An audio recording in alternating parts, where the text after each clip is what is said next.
갑자기 케미컬 교환하니까 이런 생각이 난다. 혹시 여러분 왜 그거 남녀가 사귈 때 약간 속어 표현이라고 할까? 우리나라에서 쓰는 말이 있잖아요. 누가 사귈 때 좀 약간 좋지 않은 의미로 쓸 수도 있는데 혹시 왜 이런 말 들어본 적 있어요? 배가 맞았다. 배가 맞았다 이런 말 쓰거든요. 약간 저급한 표현일 수도 있는데 이게 어찌 보면 그러니까 해석을 하기 나름인데 이게 이제 그 남녀 사이의 어떤 행위를 표현하는 말로 해석을 하면 되게 조금 이제 좀 불편한 표현일 수도 있는데 이걸 영 다른 의미로 해석할 수 있어요. 영 다른 의미. 그러니까 여기서 이 배에 뭐가 있죠? 배에 뭐가 있어요? 배에 바로 소화기관 있잖아요. 이걸 이런 의미로 해석할 수도 있어요. 무슨 말인지 알겠어요? 여러분 혹시 그 인간의 소화기관에서 누가 소화를 하죠? 위가 소화를 하나요? 사실은 그 위 안에 있는 누구가 중요한 역할을 하나요? 그 다음에 소장, 대장 안에 있는 누가 중요한 역할을 해요? 소화에서. 소화액인가요? 예, 침도 소화액이죠. 당연히 소화액도 영향을 주지만 사실 더 강력한 영향을 주는 거. 소화에서 얘네들이 없으면 사실은 소화를 할 수가 없어요. 그리고 얘들은 사실 외부 물질들이에요. 외부 물질이에요. 이 외부 물질이 없으면 인간뿐 아니라 모든 생명체들은 이 외부 물질이 없으면 뭔가를 먹었을 때 소화를 시킬 수가 없어요. 바로 이 안에 있는 미생물이요. 위에도 이렇게 소장에도 대장에도 다 그 미생물이 있는 거 알죠? 미생물이 있습니다. 그 미생물이 좋은 거예요, 나쁜 거예요? 바로 좋은 것도 있고 나쁜 것도 있어요. 예를 들면 위에 대장균이 있다. 대장균이 있으면 독성 때문에 설사를 진득할 수도 있고요. 근데 위에 유산균이 많다. 그럼 그건 좋은 거예요, 나쁜 거예요? 굉장히 좋은 거죠. 그래서 전체 체중에서 이 대장에 서식하고 있는 그 세균들의 질량만 내 알기로 몇 킬로그램이 된다고 알고 있거든요. 그래서 내 체중 중에 한 1, 2kg 정도는 내 게 아니에요. 내 게 아니고 미생물이 내 뱃속에 있는 거예요. 그래서 걔들이 없으면은 먹었을 때 소화가 안 되는 거예요. 그럼 이 말은 무슨 말이냐면 이 내 있는 내 소화기관에 좋은 미생물이 있을수록 뭐요? 예, 예, 예, 예, 예, 예, 예, 예, 예. 아이고, 선생님, 어떡해. 선생님, 선생님, 참, 오케이.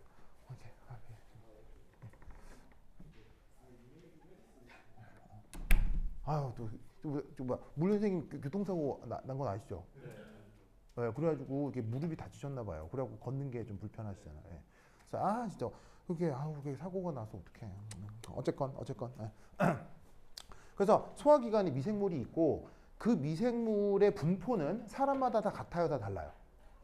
사람마다 완벽하게 다릅니다. 마치 뭐처럼? 지문이나 홍채처럼. 그래서 이 장 속에 있는 미생물 분포가 사람마다 완전히 달라요. 그러면 그 분포가 상대적으로 건강한 분포도 있고 상대적으로 건강하지 않은 분포도 있겠죠. 그러면 이 장 속의 미생물 분포가 좋을수록 그 사람의 평균 수명은 어떻게 되겠어요? 건강하고 오래 사는 거예요. 무슨 말인지 알겠죠? 그런데 사실 이 장 속의 미생물 분포는 바꿀 수 있을까요? 못 바꿀까요? 바꿀 수 있습니다.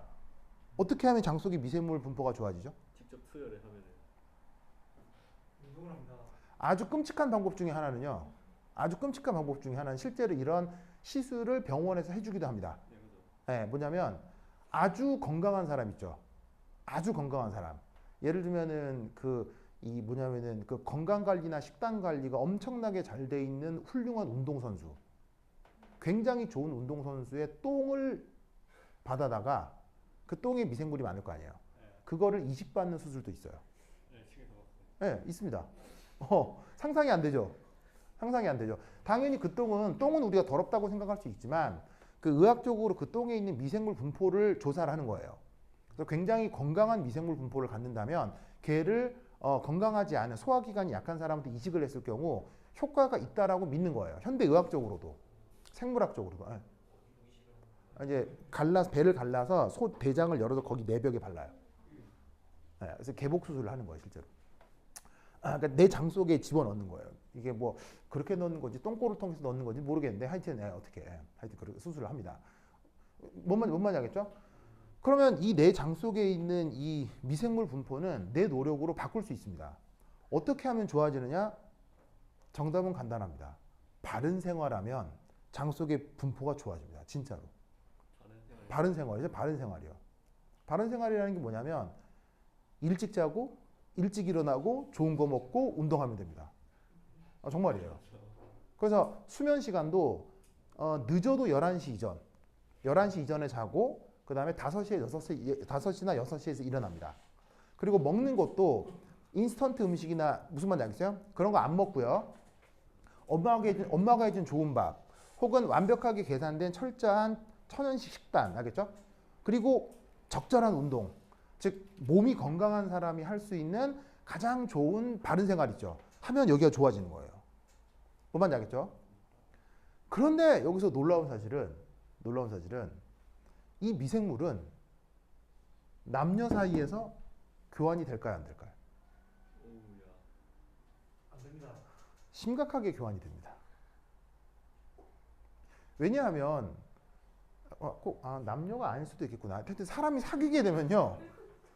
예, 선수 뭘 떨어뜨리고 그런 거야. 떨어뜨리고. 사람이 사귀게 되면 이렇게 예를 들면 뭐 뽀뽀를 할 수도 있잖아요. 그런 식으로 나의 물질과 너의 물질이 서로 교환이 됩니다. 그럼 어떻게 되냐면 입속에도 세균이 있어 없어요? 있죠. 그게 내 장 속의 세균 분포와 관계가 있겠어 없겠어요? 있겠죠. 그럼 그런 식으로 남녀나 누군가가 사귀게 되면 서로의 미생물이 올마다니게 됩니다. 이런 생각 안 해봤죠? 손만 잡아도 교환이 되나요? 뭐 근데 손에는 이제 손에는 뭐 이렇게 여러 가지 것들이 너무 많이 묻기 때문에 그리고 현대인들은 손을 자주 씻으니까요. 근데 재밌는 건 이 미생물끼리는 항상 뭐 하죠? 미생물끼리는 항상 뭐 하죠? 서로 전쟁합니다. 여러분이 뱃속에선 미생물들끼리 엄청난 전쟁을 합니다. 그래서 어떻게 되냐면요. 내 몸에는 잘 맞는 유전 구조의 미생물인데 이게 다른 사람 몸에 넘어갔을 경우 그 사람 몸의 미생물 분포를 완전 작살내는 미생물을 가질 수도 있습니다. 정말이에요. 왜냐면 미생물들 사이에는 무지막지한 서로 전쟁을 하기 때문에 어떤 미생물이 다른 미생물 전체를 전멸시킬 수도 있습니다. 그럼 어떻게 되냐면 내가 누군가를 만나서 뽀뽀했어요. 그리고 그날 즐거운 데이트를 마쳤어요. 그런데 묘하게도 이 사람과는 같이 있으면 즐겁고 재밌는데 이 사람하고 데이트를 끝내고 집에 가면 하루 이틀 정도 되게 속이 안 좋고 이게 뭐라고 할까 건강하지 않은 느낌이 들 때가 있어요. 막 설사도 하고 막 머리도 띵하게 아픈 것 같고. 근데 반면에 어떤 사람이랑 데이트를 하고 나면 그 다음 날 어떻게 된다? 특별히 한 것도 없는데 굉장히 몸이 건강해지는 것 같고. 뭔 말인지 알겠어요? 뭔가 이 스트레스 지수가 낮아지고 여기 되게 컨디션이 좋은 느낌이 나는 그런 사람이 있을 수도 있다는 얘기예요. 그게 뭐 때문이다? 물질 교환을 통한 내 몸속의 미생물 분포에 영향을 받는 거예요. 뭔 말인지 알겠어요? 그리고 연애 안 해봤구나.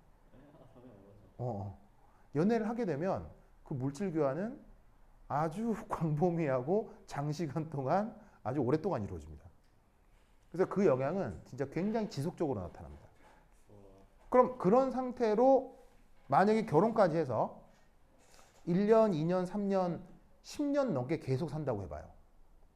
그래버리면 그 둘의 미생물 분포는 어떻게 될 수도 있겠어요? 굉장히 유사해질 수도 있어요. 그러다 보니 여러분 그거 알아요? 부부끼리는 닮는다 이런 말 알아요? 이게 부부끼리는 처음엔 전혀 다른 엄마 아빠들의 자식이었던 이 남녀가 가정을 이루고 살아가면 왠지 성격도 비슷해지고 식성도 비슷해지고 얼굴 모양도 비슷해지는 그런 일이 벌어지는데 그게 그게 그냥 일어나는 일이 아니라고요. 우리는 현승이하고 준호가 되게 닮았다고. 어제 근데 무슨 말인지 알겠죠? 알겠죠? 그래서 여기서 하나의 팁. 나중에 이제 여러분들이 커서 남자친구 사귈 수도 있고 여자친구 사귈 수도 있잖아요. 그 남자친구 사귀고 여자친구 사귈 때에 그 가장 그 뭐 이렇게 하나의 팁은 뭐냐면 우리가 또 그 이 현대 사회를 살아가는 속물로서의 인간이기 때문에 당연히 그 내 배우자의 혹은 내 파트너의 스펙을 볼 수 있겠죠. 뭐 영향을 100%안 받는다 하면은 뭐 성인도 아니고 뭐 그러긴 어려울 거 아니에요. 근데 그것만으로 인간을 판단하면 아주 곤란하다는 얘기예요. 알겠어요? 즉 겉으로 보이는 뭐 학교 어디 나왔는지 뭐 집이 잘 사는지 못 사는지 혹은 뭐 차가 있는지 없는지 직업은 뭔지 학벌은 뭔지 키 크고 잘생겼는지 예쁜지 이것만 다 생각해서는 안 된다 이런 말이에요. 반드시 어떤 생각을 해야 된다? 이 사람과 일정 시간을 보내고 난 뒤 내 몸에서 벌어지는 변화에 집중해야 돼요. 알겠어요? 즉 뭐냐면 내가 누구랑 사귀고 나서 와, 그 사람 진짜 키 크고 매력적이고 너무 좋아 이것만 따질 게 아니라 누군가를 사귀고 나서 그래서 나에게 무슨 변화가 있지를 생각해야 돼요. 알겠어요? 그래서 내가 어떻게 변했지를 생각을 해서 나에게 집중을 해서 나의 느낌이나 컨디션에 대해 집중해서 생각해 보셔야 돼요. 그때 좋다고 하면 정말 좋은 사람 만난 거예요. 무슨 말인지 알겠어요? 그래서 그런 어떤 개념이 있다라는 거예요. 갑자기 또 둘이 물질 교환하는 걸 보고 갑자기 여러 가지 생각이 나서 이런 말씀을 드렸습니다. 그래서 그 남녀 혹은 뭐 배우자 파트너를 사귄다라고 할 때 이런 생각을 하라는 얘기는 처음 들어봤죠? 네. 처음 들어봤죠? 네. 처음 들어봤죠? 근데 여러분 들어보니까 생물학적으로 자연과학적으로 많이 맞는 것 같아요. 매우 이상한 말 같아요. 그냥 유사과학 같습니다. 아, 뭐라고요? 그냥 유사과학 같습니다. 아, 유사과학 같다고요? 네. 유사과학 같다고요? 하여튼 그렇다. 하여튼 그렇다. 알겠죠? 예? 알겠죠? 예. 그래서 유사과학 같다고 생각해도 되고요. 뭐 그래도 상관없어요. 그래도 상관없고 왜냐하면 이것과 관련해서 더 자세한 논문이 나오는 건 없어요. 더 자세한 논문이 나온 건 없기 때문에 유사과학 같다고 생각할 수도 있지만 놀랍게도 동아시아에서는 특히나 우리나라의 과거에서는 이런 생각들을 옛날 선조들이 했어요. 이런 생각들을 했어요. 그래서 우리 동아시아에서는 특히나 이 한반도의 한민족들은 이런 생각을 가지고 사람들을 관찰을 했어요. 무슨 말인지 알겠죠? 물론 그때는 미생물이라는 말은 없겠죠. 미생물이라는 말은 없지만 어떤 사람과 어떤 사람이 오래 지냈을 때 그 두 사람의 관계뿐 아니라 그 두 사람의 건강 상태에 대한 관찰을 우리 선조들은 오랫동안 해왔어요. 무슨 말인지 알겠죠? 그게 여러분들이 배우고 있는 자연과학과 관계가 없다고 보기는 힘들 것 같아요. 그래서 여러분 생물학도 배우고 자연과학도 배우잖아요. 거기에 이런 팁도 누군가를 만날 때 써보라 이런 말이지. 알겠죠? 알겠죠? 그래서 나는 진짜 정말 내 개인적인 경험인데 나는 박점래 여사랑 살 때 건강 상태가 아주 안 좋았어요. 혹시 어머니신가요? 네. 네. 그래서 나는 진짜 엄마랑 살 때 맨날 설사했어요. 맨날. 설사하고 그다음에 내가 비염이 심하거든요. 비염이 심해서 엄마랑 같이 사는 그 한 15 그러니까 내가 그 뭐냐면 과학고 가면서 독립한 거니까. 그래서 과학고 가기 전까지 중학생 때까지 엄마 집에서 같이 살면서 진짜 엄청난 비염과 충농증, 네, 그 다음에 소화불량, 엄청난 설사, 엄청나게 경험했거든요. 왜 이렇게 난 컨디션이 안 좋지? 라고 생각을 했는데 김선아랑 살고부터 매우 건강해졌어요. 정말이에요. 정말이에요. 그러니까 난 그걸 느껴요. 김선아랑 살면서 건강 상태가 아주 좋아졌거든요. 그러니까 물론 내 개인적인 경험이긴 하지만 여러분들에게도 그런 일이 벌어질 수 있어요. 무슨 말 알겠죠? 그러니까 그거를 한번 생각해 보라는 얘기지. 하여튼 그렇다. 자, 보자. 그래서 미생물 교환은 중요하다. 준 알겠죠? 그래. 자, 아마 이번 범위에 그 전기화학도 들어가겠지만 아마 연력학도 들어가지 않을까요? 연력학 더 하신대요? 아니면 연력학은 안 한대요? 아, 연력학 완전 끝난 거예요? 아마 이번 시험만 아, 없다고? 그럼 전기화학은 어디만 한대요? 중교학이랑 그 다른 선생님은 어. 용해도 아, 용해도 평형? 아, 용해도 평형이요? 아, 알았어요. 오케이. 그러면 그 분자궤도 함수는 끝난 거예요? 네. M호는 끝난 거예요? 그 이후에 좀 더 어려운 주제는 안 한다고 하셨어요? 오케이.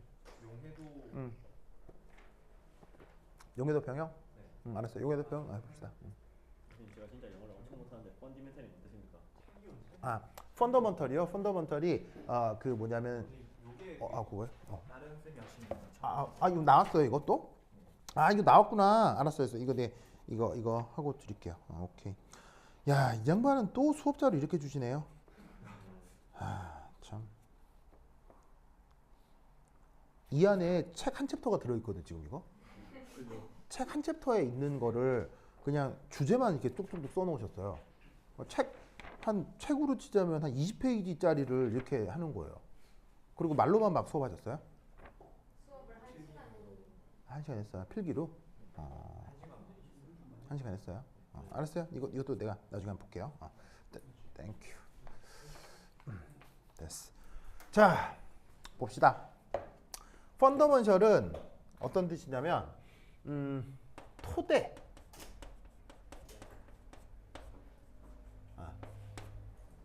아주 기반 토대를 뜻합니다. 그래서 연력학에서 사용하는 가장 기본식을 펀더먼셜 이쿠에이션이라고 하겠죠. 그래서 연력학은 이 펀더먼셜 이쿠에이션들로 이루어져 있어요. 그걸 한번 살펴볼 텐데 우선 첫 번째 여러분들이 알고 있는 것 중에서 연력학 제1법칙 수식 뭐죠? 연력학 제2법칙 수식이 어떻게 되죠? 바로 델타 E는 Q 플러스 W죠? 맞아요. 요거를 U라고 쓰는 책도 있고요. 근데 E라는 쓰는 책도 있는데 나는 E를 좋아해서 그냥 이렇게 써볼게요. 그래서 얘 의미는 뭐죠? 내부 에너지죠.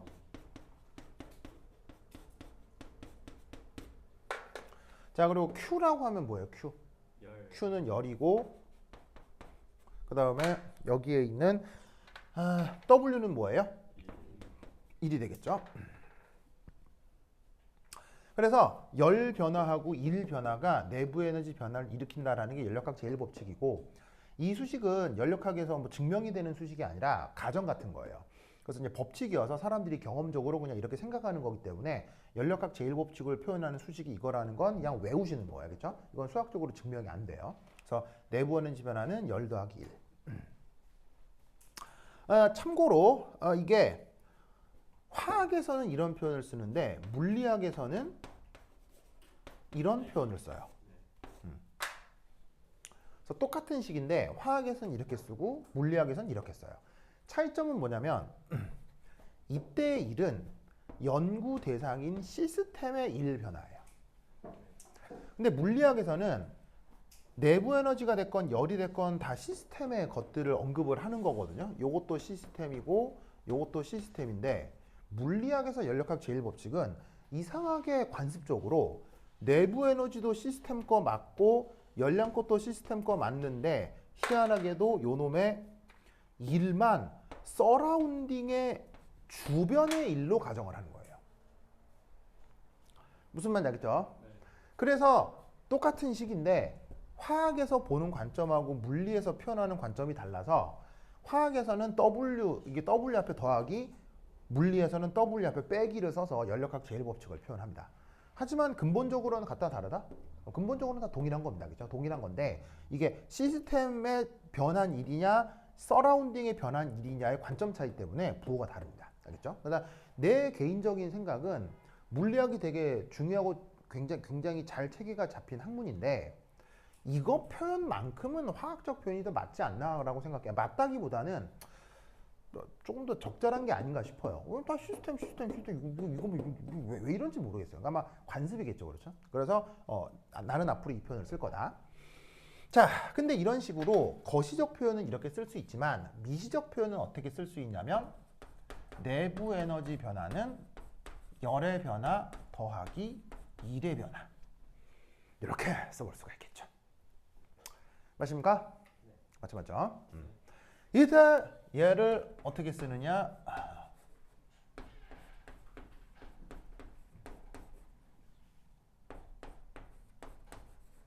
짜잔, 요렇게 써줍니다.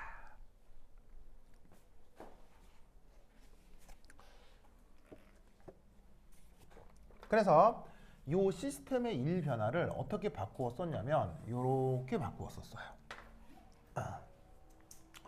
보이시죠?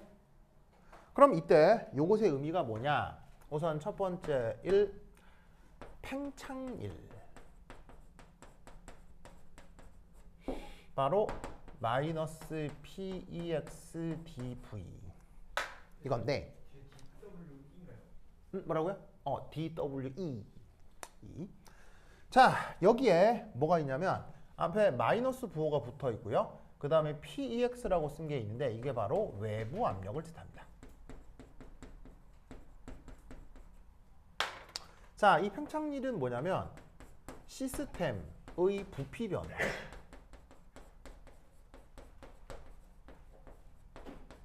통해 출입하는 일입니다. 보통 대표적인 예가 팽창률과 관련된 대표적인 예가 바로 피스톤이에요.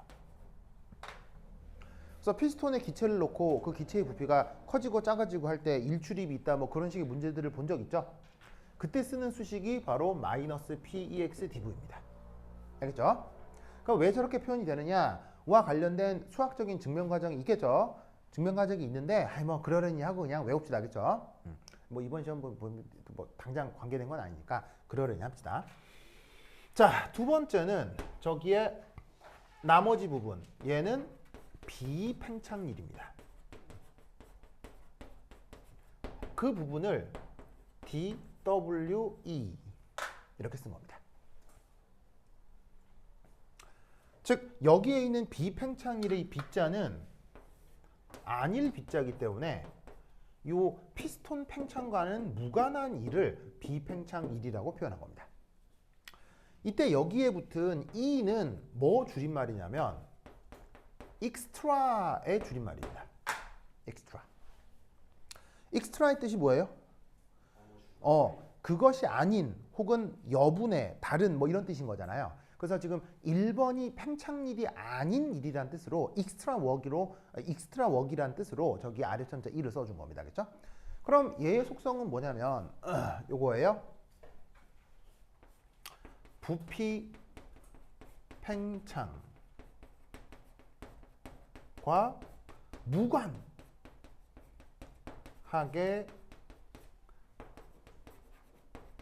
출입하는 일. 요거를 비팽창일이라고 합니다. 알겠죠? 그러면 대표적으로 뭐가 있을 수 있냐면요. 비팽창일의 대표적인 일로는 바로 표면적 변화.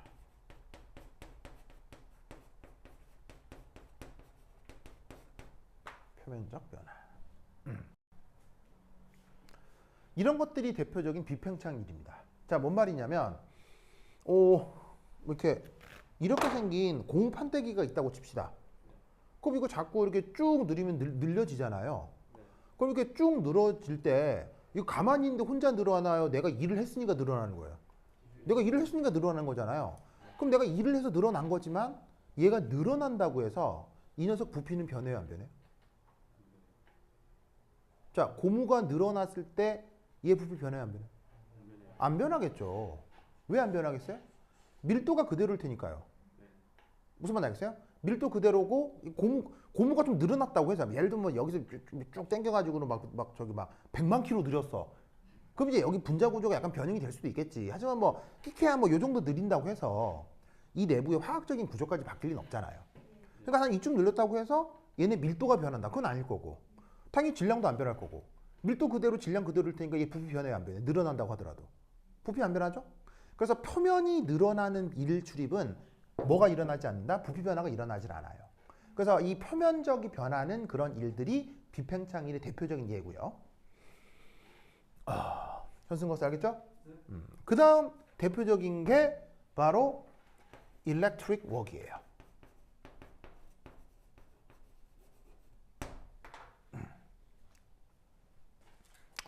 electric work. 바로 우리말 번역 전기적인 일. 자, 예를 들어서 여러분이 가지고 있는 휴대전화에 전기 에너지가 충전이 돼 있잖아요. 그 전기 에너지를 가지고 여러분들이 휴대전화로 하루 종일 여러 가지 것들을 하죠.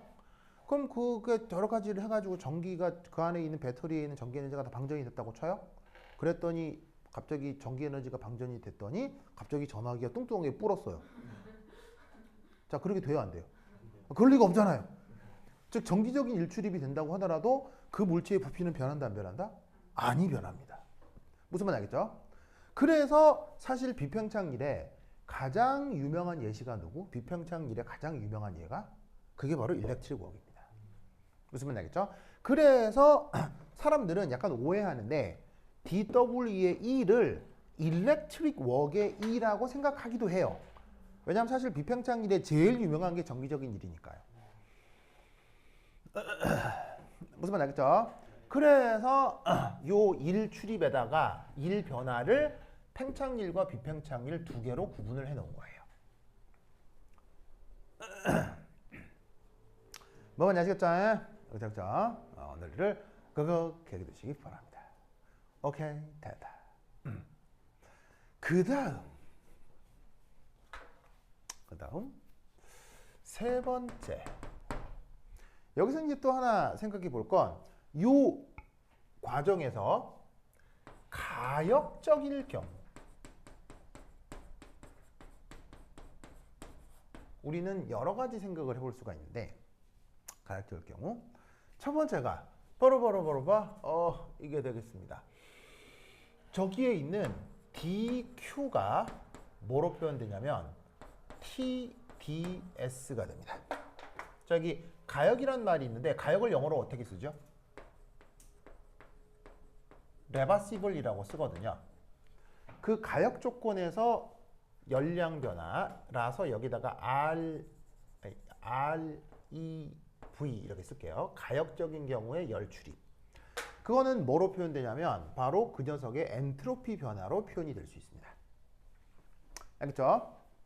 그럼 저것도 왜 그러냐 이렇게 생각할 수 있는데 이유가 딱히 있는 게 아니고요. 이게 바로 엔트로피의 정의예요.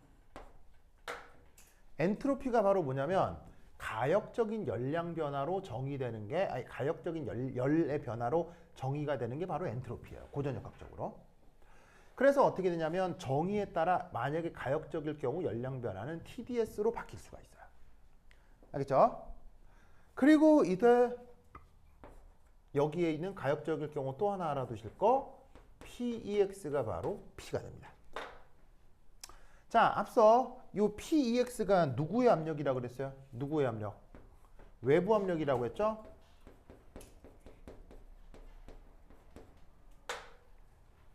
그러면 그냥 P라고 쓴 건 이건 누구의 압력이냐면요. 이건 시스템의 압력입니다.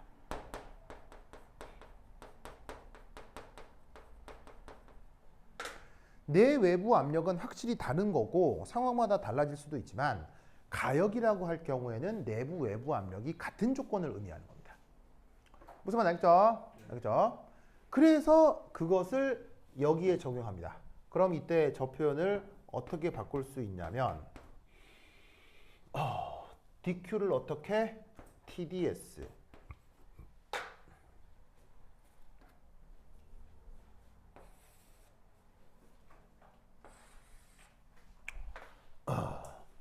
그 다음에 여기에 있는 얘를 마이너스 PDV DWE 이렇게 표현할 수가 있어요.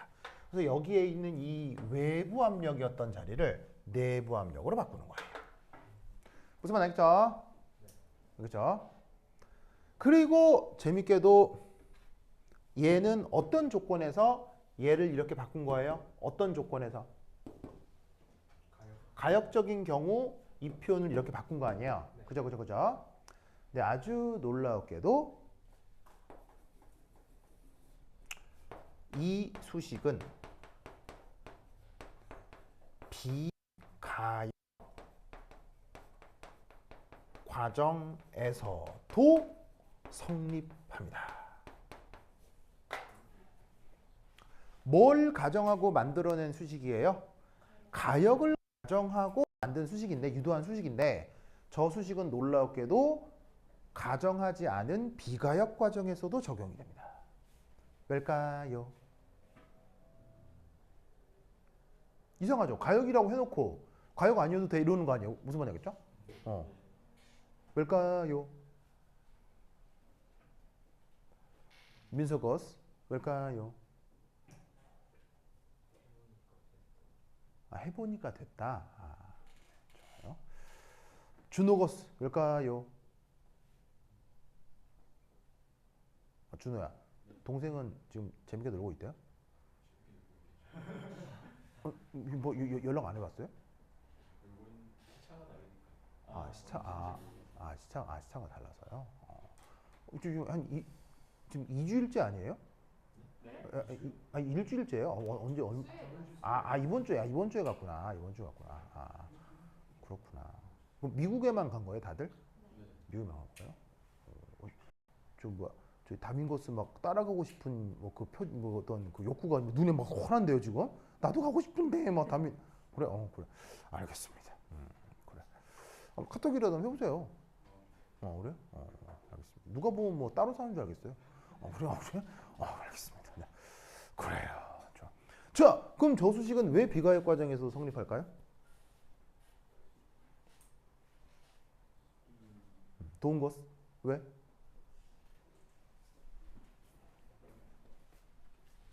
바로 요거 무슨 에너지? 내부 에너지라고 했죠. 요거가 상태 함수라서 그래요. 상태 함수의 함수값은 경로로 결정되는 게 아니라 주어져 있는 상태로 결정이 되거든요. 그러니까 예를 들어서 이 내부 에너지 변화가 어떤 정해진 초기 상태와 정해진 최종 상태가 있었다면 그게 가역으로 움직였다고 가정하건 비가역으로 움직였다고 가정하건 이 결과는 같은 거예요. 그래서 처음하고 나중이 이미 결정돼 있을 거 아니에요. 그 처음하고 나중이 결정된 상태에서 가정을 하는 거죠. 만약에 가역으로 움직였다면 이렇게 될 텐데 그 결과가 비가역으로 움직여도 같아진다는 거예요. 왜? 얘가 상태 함수니까요. 아시겠죠? 그 제 속성이 상태 함수라서 편리하게 가역으로 가정을 해서 유도를 한 다음 그 결과를 비가역 과정에도 그대로 똑같이 적용해도 상관없다는 얘기예요. 그게 연력학에서 상태 함수의 강점이에요. 알겠죠? 수학적으로 아주 편리성을 주는 거죠. 됐죠? 그래서 연력학을 공부를 하면 여기에 있는 이 내부에는 주식 TDS-PDV DW식을 외운다고. 달달달 외운다고. 시험에 엄청 나오기 때문에. 그래서 지금은 설명을 드리기 위해서 이렇게 다 이렇게 중간중간 설명을 드렸지만 이게 막 대학에서 연력학 배울 때는 이게 시험에 엄청 나오기 때문에 이걸 달달달 외운다고. 알겠죠? 그래서 하여튼 요거 알아두시기 바랍니다. 그리고 아까도 얘기했듯이 요게 엔트로피라고 했죠? 엔트로피. 자, 그다음 두 번째 이 엔탈피.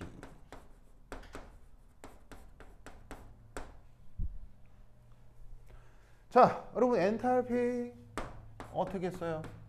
정의가 요거죠? 엔탈피 정의 저거죠? 바로 내부 에너지 더하기 PV. 됐죠? 내부 에너지 더하기 PV. 자, 그럼 이 상태에서 저 엔탈피의 변화는 자, 그리고 이게 정이기 때문에 무슨 이유가 있는 게 아니에요. 내부 에너지에다가 압력 곱하기 부피 더한 거. 그러면 엔탈피의 변화는 내부 에너지 변화 더하기 PV 곱의 변화. 맞죠? 맞죠? 그럼 이때 여기에서 내부 에너지 변화만큼을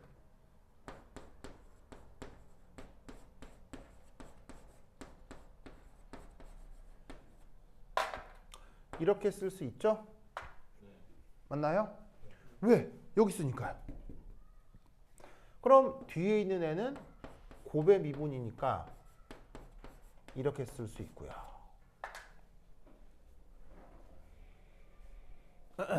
됐죠? 그러면 여기서 예쁘게 소거되는 부분이 생겨요. 여기하고 여기. 그래서 최종적으로 엔탈피 변화는 TDS VDP DWE. 네. 엔탈피 자체가 일정 압력에서 정의하는 거 아니에요? 네. 일정 압력에서 정의한 게 아니고요. 엔탈피를 이렇게 정의를 하면 일정 압력 조건이라고 가정을 했을 때 그게 바로 열량이 되는 거예요. 무슨 말이겠죠? 일정 압력으로 가정을 하면 그게 바로 열량이 되는 거예요. 어떤 거냐면 일정 압력이니까 어느 부분이 만약에 그럼 잡아 일정 압력이라고 치자. 그럼 어느 부분이 사라지겠어? 이게 사라지겠지. 그리고 만약 지금 정기적인 일이나 표면적 변화 같은 게 없는 비팽창일도 없다고 하면 이것도 없어지겠지. 근데 TDS가 뭐야? 아까 열이었잖아. 그럼 바로 열되네. 그래서 등압 과정이라고 가정했을 때 엔탈피가 열량 변화가 되는 의미가 있는 거지 엔탈피가 100% 열량은 아니에요. 그래서 엔탈피는 원래 수학적인 정의가 이거다. 알겠죠? 미소 알겠죠? 미소 뭘 그렇게 막 휘적휘적 찾고 있어요?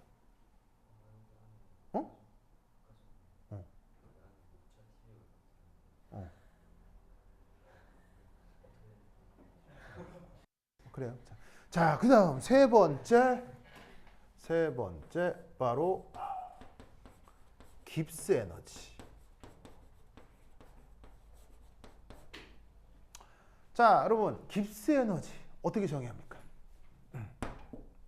G는 H 빼기 TS입니다. 이것도 이유가 있는 게 아니라 이것도 정의예요. 그래서 깁스 에너지는 엔탈피 빼기 TS예요. 그러니까 이런 정의는 당연히 어떻게 해야 되겠어요? 외워야 됩니다. 그렇죠? 이유가 있는 게 아니고 저렇게 정한 겁니다. 자, 그럼 여기에서도 깁스 에너지의 변화량을 생각해 보도록 하겠습니다. 그러면 마찬가지 논리로 엔탈피의 변화량에 TS의 변화량이 되겠죠? 맞지요? 맞지요? 자, 그럼 이때 여기에서 요거 어디에 있습니까? 요거 여기 있네요. 그죠? 그대로 여기에 넣어요. 그러면 TDS VDP TDS VDP TDS VDP 그 다음에 DWE 얘는 마이너스 TDS 마이너스 SDT 맞아요? 이렇게 되죠. 그럼 여기에서 소거되는 부분이 생기겠죠. 어디가 소거가 되느냐. 슉 이게 소거가 되겠죠. 그럼 최종적으로 남는 건 VDP 마이너스 SDT 더하기 DWE.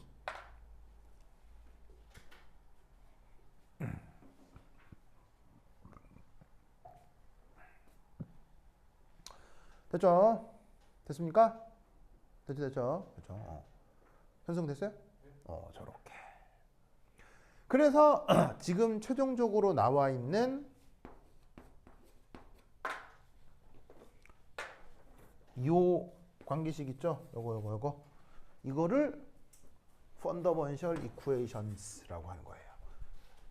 우선이 요거 그리고 요거 그리고 요거 요 세 개가 연력학에서 가장 중요한 펀더먼셜 이쿠에이션이에요. 이제 그 연력학 중에서도 고전 연력학이죠.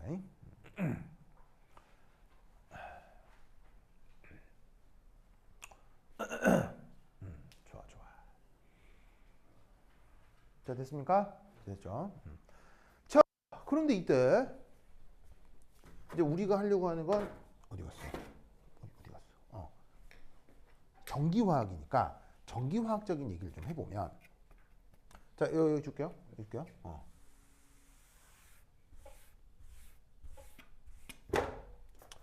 두 번째 이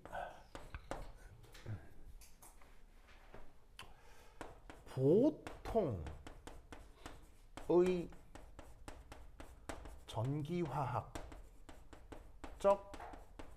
변화는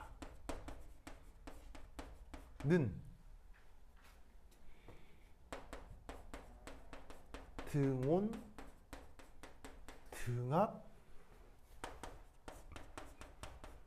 과정에서 일어납니다.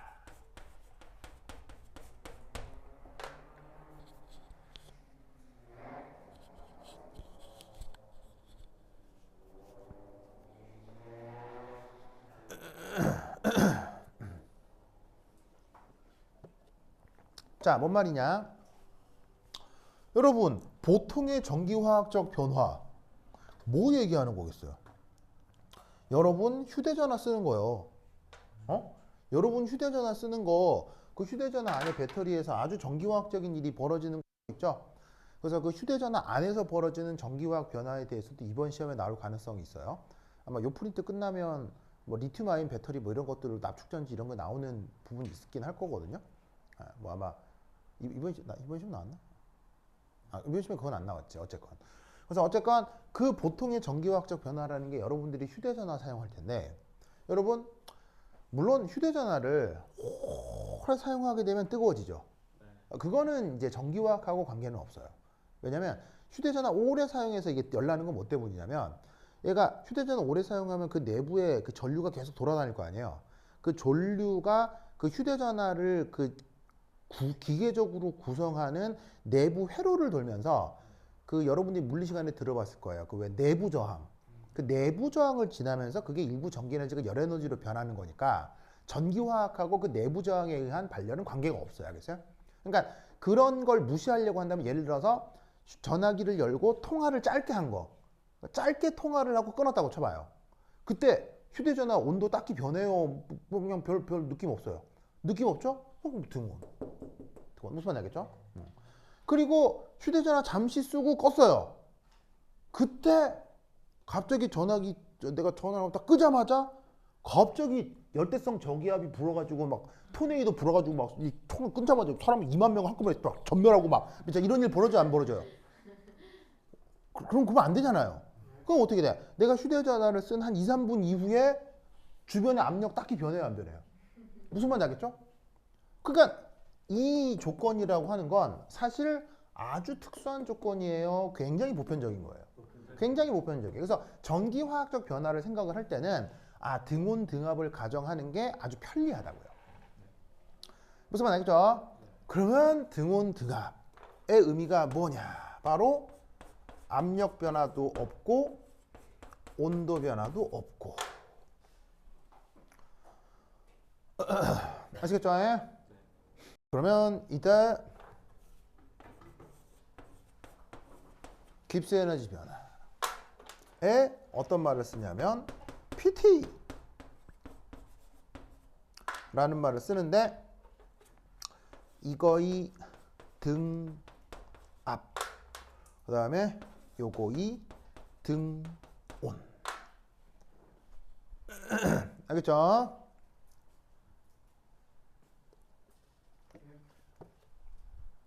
그러면 아까 깁스 에너지와 관련된 펀더멘셜 이쿠에이션이 뭐였어요? 이거였잖아요. 뭐가 변화가 없다고요? 압력 변화가 없다고요. 온도 변화가 없다고요. 그럼 이게 다 어떻게 된다는 얘기예요? 다 어떻게 된다는 얘기예요? 다 나가리 된다는 얘기예요. 그럼 뭐만 남아요? 얘만 남다 이런 말이지. 그래서 어떻게 된다? 비팽창 일 혹은 전기적인 일이 누구와 같아진다? 깁스 에너지와 같아지는 거예요. 무슨 말 알겠죠? 그리고 이때 재밌게도 압력 변화가 없고 온도 변화가 없죠. 그럼 압력 변화가 없고 온도 변화가 없으면 자연스럽게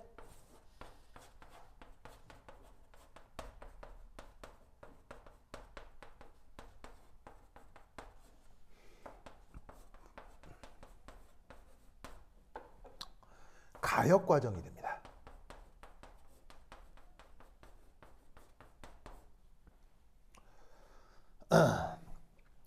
그러면 이 가역 과정이 되면 이게 왜 이 등온 등압 과정이 가역 과정이냐를 또 설명하려면 이제 얘기가 길어지긴 하는데 압력 변화가 없다는 얘기는 외부 대기압 변화도 없겠지만 그 외부 대기와 물리 평형을 이루고 있는 내부 전기 배터리 내부의 압력도 변화가 있다는 얘기에서 없다는 얘기겠어요. 없다는 얘기겠죠. 무슨 말 알겠어요? 그리고 온도 평형을 이룬다는 얘기는 주변의 온도와 내부 배터리가에서 화학 변화가 일어날 때의 온도도 거의 그냥 별 변화 없이 거의 일정하다는 얘기인 거예요. 그래서 화학적인 변화가 일어날 때 내부적으로도 압력 변화나 온도 변화가 거의 인식이 되지 않을 정도로 변화가 거의 느껴지지 않는 그런 상황을 우리가 가역이라고 하거든요. 그러면 이런 등압, 등온이라고 말을 해버리면 자연스럽게 그 변화 과정도 가역 과정이 돼버려요. 그러면 이때 출입한 1의 크기가 최대가 됩니다. 최대가 됩니다. 이거는 수학적으로 증명할 수 있는데 이유는 연력학 제2법칙 때문에 그래요.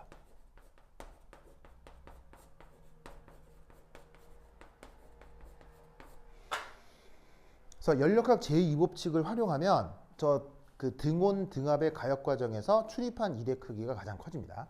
가역 과정에서. 근데 뭐 그것까지 증명하라고 하진 않을 거니까 그냥 인정하고 넘어가도록 합시다.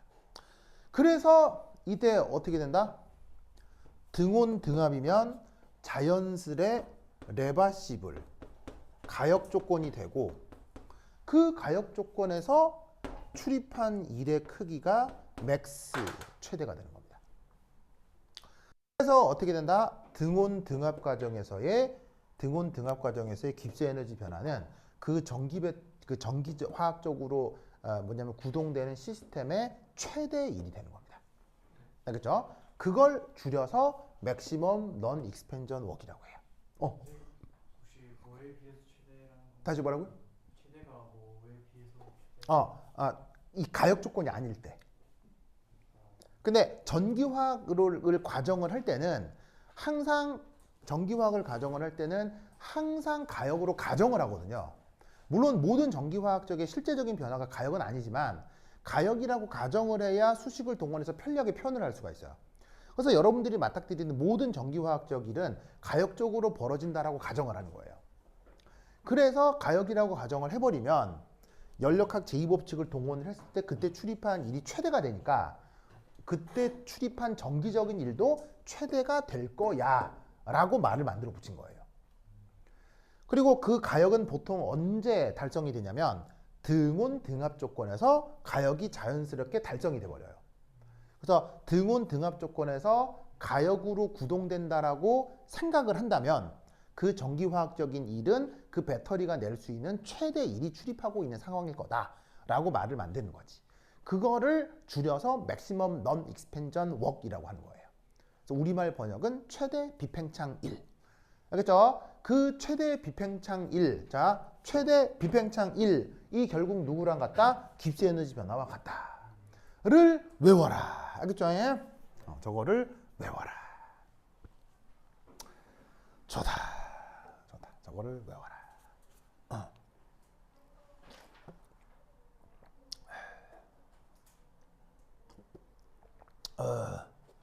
저것을 외워라.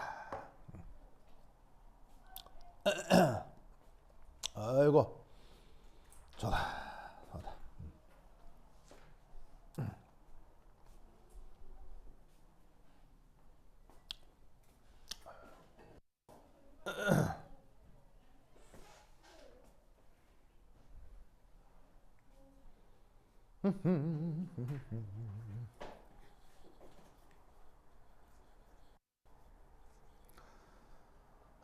자, 됐죠? 자, 그 다음 간다.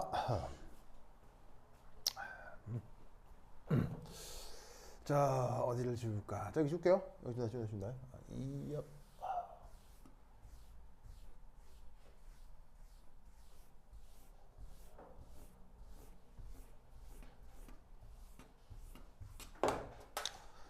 자, 그 다음 세 번째.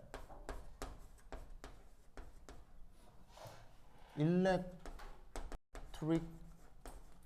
work 대한 일렉트릭 웍에 대한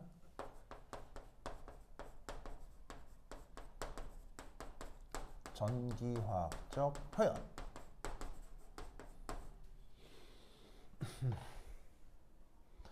자, 우선 첫 번째 뭐 앞에서 했어야 되는 건데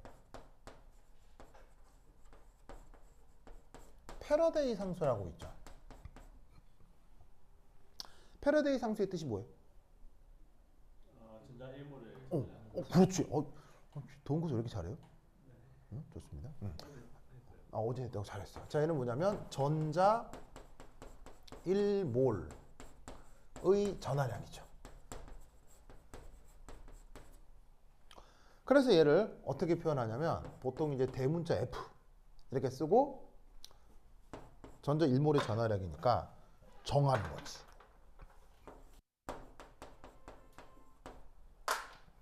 자, 어떻게 정의해? ENA. 아시겠죠? E가 뭐예요? E가? 이게 뭐냐면 바로 전자 한 개 전하량. 자, 전자 한 개 전하량 크기 대략 얼마예요? 크기 대략 1.602 곱하기 10의 마이너스 19승 쿨롱인데 외울 필요 없어요. 필요한 문제에서 주니까 뭐 그런 값도 하시고요. 그 다음 뒤에 있는 NA는 뭐예요? 아보가드로 수. 아보가드로 수는 값이 얼마예요? 바로 6.022 곱하기 10의 23승이죠? 그리고 단위는?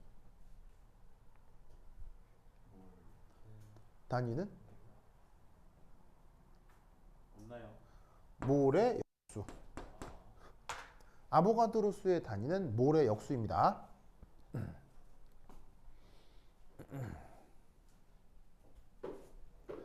그래서 저 둘을 곱하면 값이 뭐가 되느냐? 바로 그 유명한 96485가 나옵니다. 96485. 그리고 단위는 뭐가 남아요? 쿨롱 포 몰. 이때 뭐 수능 화학 2에서는 계산의 편의를 위해서 965빵빵으로 줄여 쓰기도 합니다. 조금 더 가까운 숫자는 96485 정도입니다. 그래서 전자 1몰의 전하량을 패러데이 상수라고 하는데 그 값이 대략 저런 정도. 그러면 이때 여기에서 전자의 전하량 표현. 자, 우선 전하량을 Q라고 했을 때 이 Q는 그 물리학에서 사용하는 보통의 전하량 표현을 이렇게 하죠.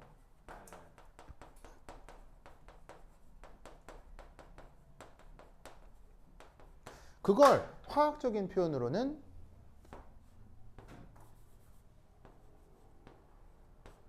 이렇게 쓸 수가 있다 이런 말이에요.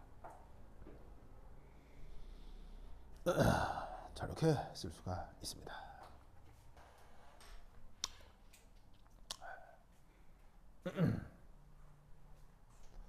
알겠죠? 저렇게 표현을 해볼 수가 있다. 자, 그럼 얘가 뭐냐? 우선 앞에 붙은 마이너스의 뜻은 뭐겠어요? 앞에 마이너스 뜻은 바로 전자 전하 방향이죠. 물리학적으로 전자는 플러스 전하예요, 마이너스 전하예요? 마이너스 전하. 저렇게 앞에 마이너스를 써준 거고요. 그 다음에 뒤에 있는 이 NA는 뭐겠어요? 전자의 몰수가 되는 거죠. 전자의 몰수가 되는 거죠.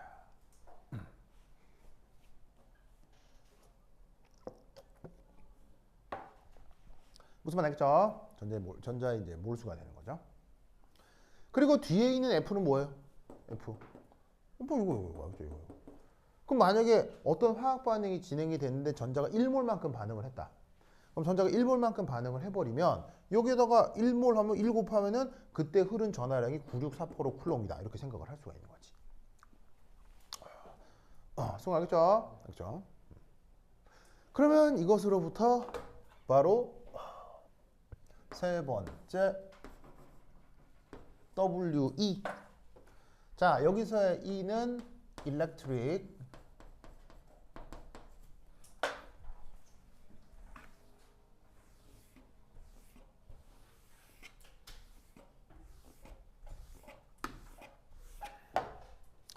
자, 그럼 얘는 어떻게 쓸 수 있느냐?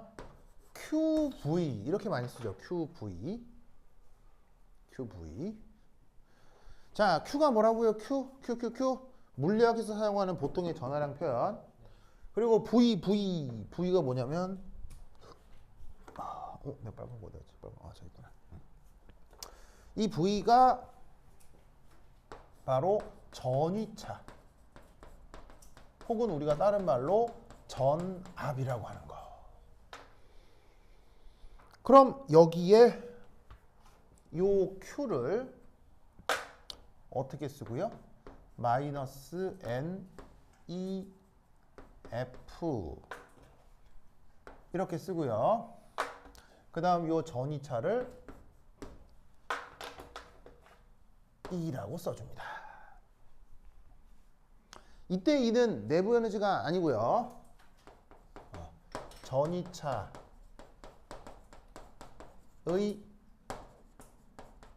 화학 관습표입니다.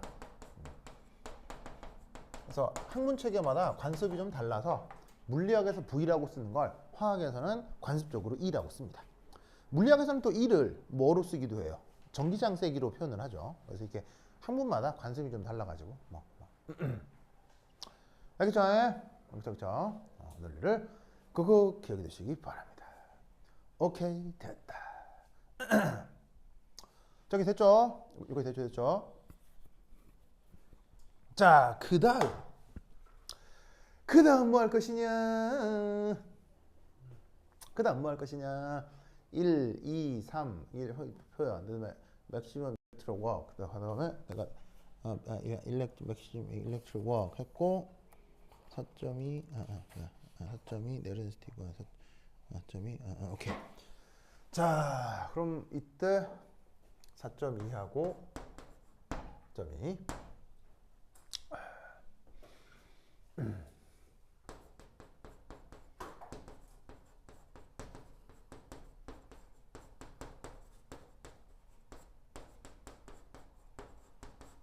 전기화학 반응에 한번 적용을 해보도록 하겠습니다. 자, 그럼 이때 여기서 예를 들어 뭐 어떤 물질이 하나가 있는데 뭐 이게 금속이건 비금속이건 뭐가 됐건 하여튼 얘가 어떤 표현을 쓰는 게 좋을까요? M, N, E, P, Q, R, 뭐 그래? 뮤 플러스. 그래서 이게 뮤라고 쓴 이게 그냥 어떤 그 뭐라고 할까요? 뭔가 산화수라고 합시다. 산화수. 아니면 이온가라고 합시다. 그럼 깜짝이야. 뭐라고요? 뮤. 왜 보통 이렇게 쓰는 거예요? H 뉴 아니 뉴 뮤가 아니고 뉴. 왜 빛의 진동수 할 때 이 표시 많이 쓰잖아요. 그게 그거예요. 예, H 뉴 그리스 알파벳 어떻게 쓰냐면 내렸다가 위로 올렸다가 한 번 더 올리면 돼요. 지금까지 V인 줄 알았는데. V 아니 무슨 V예요? H 뉴예요. 뉴. 예, 한유 할 때 뉴. 한은 H를 독일어식으로 발음한 거고요. 뉴. 하라고 하는 건 이제 독일식 발음이고요. 그다음에 이게 영어로 쓰면 H 이건 그리스 말이니까 뉴. 그리스예요, 그리스 알파벳. 그래서 어떤 녀석의 이온가를 뉴라고 쓰도록 하겠습니다. 그럼 얘가 뉴계의 전자랑 반응을 하면 뭐가 되겠어요? 바로 그 유명한 영가 상태의 뭐 고체 이렇게 돌아오는 어떤 화학 반응이 있다고 쳐보자 이런 말이죠. 그리고 처음엔 얘가 이제 수용액 상태에 있었고요.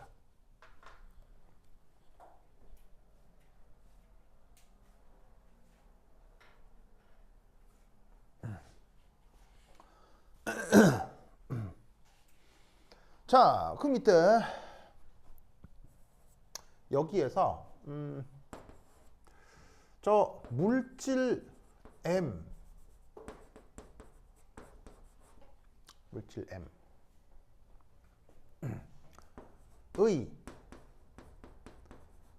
물질 M이 입실론, 역시나 그리스 알파벳입니다. 입실론 몰만큼 반응했다라고 쳐봅시다.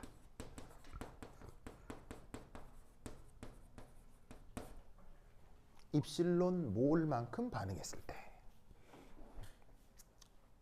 그럼 반응했다는 얘기니까 얘는 반응해서 없어졌을 거고 얘는 반응해서 생겼다 쳐보자 이런 말이에요. 그래서 얘는 입실론만큼 생겼고 얘는 입실론만큼 뭐 없어졌고 생겼고 뭐라고 쳐보자 이런 말이죠. 무슨 말 알겠죠? 그렇죠? 그럼 이때 우리는 여기서 어떤 생각을 해볼 수가 있냐면 WE를 마이너스 NE FE 이렇게 쓸 수 있잖아요. 저 위에 수식에서. 그럼 여기서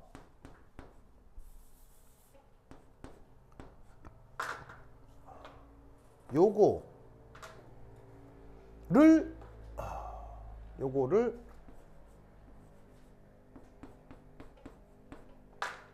요렇게 쓸 수 있는 거 아시겠어요?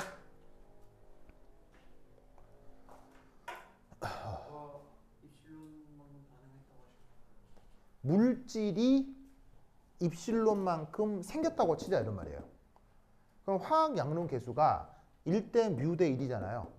1대 뮤 대 1이니까 얘가 입실론만큼 생기면 얘는 입실론 뮤, 그러니까 뮤 입실론 몰만큼 반응을 했을 거다 이런 얘기죠. 전자는 관여를 했을 거라는 얘기죠. 화학 양론 계수가 1대 뮤 대 1이니까 얘가 입실론 몰만큼 생겼으면 전자는 뮤 입실론 몰만큼 반응에 참여했을 거라는 얘기죠. 이게 아까 뭐라고 그랬어요? 이 NE가 바로 NE가 전자의 몰수라고 했잖아요. 이게 전자의 몰수. 그 전자 몰수는 두 개를 곱한 걸로 전자 몰수가 표현이 되겠죠. 맞죠? 맞죠? 이제 여기에서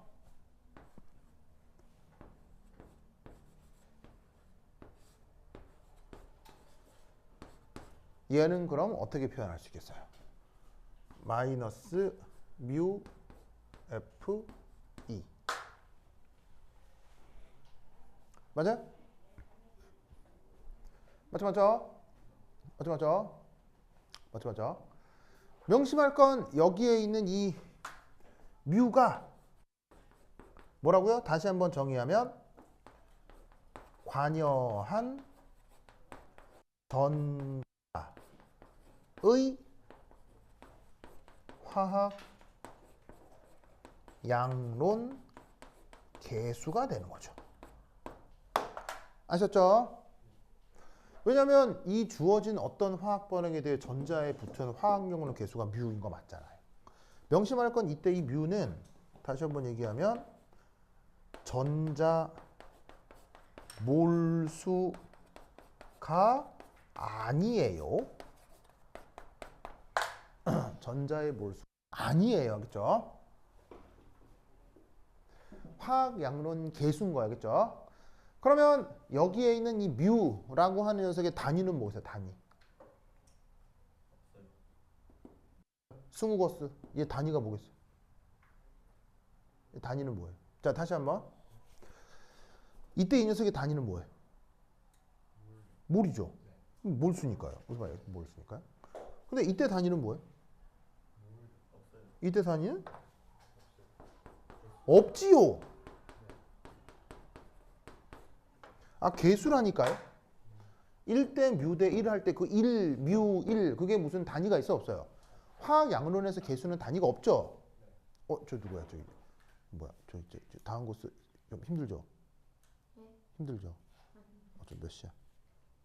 조금 쉬었다 하겠습니다. 알겠죠? 거의 다 왔어요. 민석 힘들죠?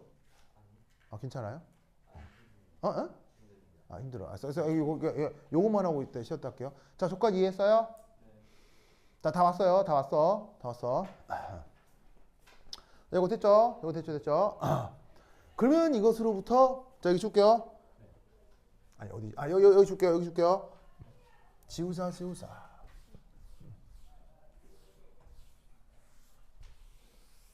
자 여기서 끊기가 좀 그래가지고 요거만 하고 쉬었다 할게요. 자 그럼 이제 이것으로부터 자 4.2 전기화학 반응의 적용.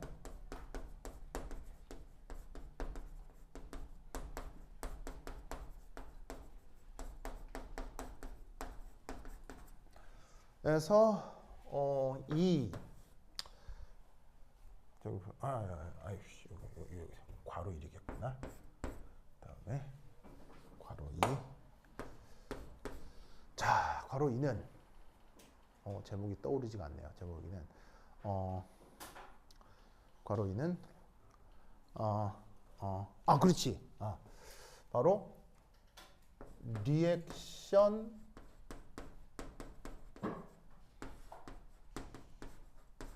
깁스 에너지 체인지. 자, 리액션 깁스 에너지 체인지. 우리말 번역은 반응 깁스 에너지 변화. 이거 뭐 딱히 번역을 쓰기가 뭐 민망하네요. 뭐 어렵지 않죠? 반응 깁스 에너지 변화. 그 반응 깁스 에너지 변화 표기가 어떻게 되냐면 델타 GR. 델타 GR. 알겠죠? 자, 저 델타 GR의 요 R. 이게 바로 저 리액션의 R. 알겠죠? 그러면 저 리액션 깁스 에너지 체인지 델타 GR의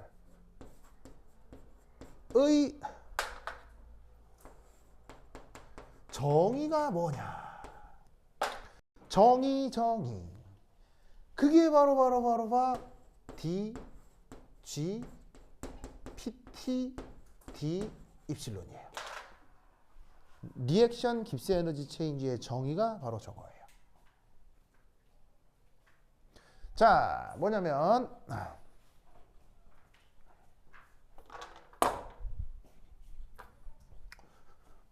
P는 등압이죠. T는 등온의 표현이죠. 등압, 등온. 그때 여기에 있는 입실론은 바로 관심 물질의 몰수 변화. 지금 관심 물질은 요 M이란 녀석이잖아요. 그 녀석이 얼마나 변했다고요? 입실론 뭐만큼 변했다고 했잖아요. 누구예요? 아 진짜로요? 성빈거스? 그래요. 하여튼 그렇다. 그래서 어떻게 되냐면 관심 물질의 몰수 변화를 D 입실론이라고 하죠. 그 D 입실론, 관심 물질의 몰수 변화가 일어날 때 등온 등압 조건에서 깁스 에너지가 얼마나 변하냐가 그게 바로 리액션 깁스 에너지 체인지예요. 무슨 말 알겠죠? 저게 반응 깁스 에너지의 변화입니다. 그런데 여러분 아시다시피 여기에 있는 이 부분이 저 부분이 앞서 뭐로 바뀌었어요? 요거였죠?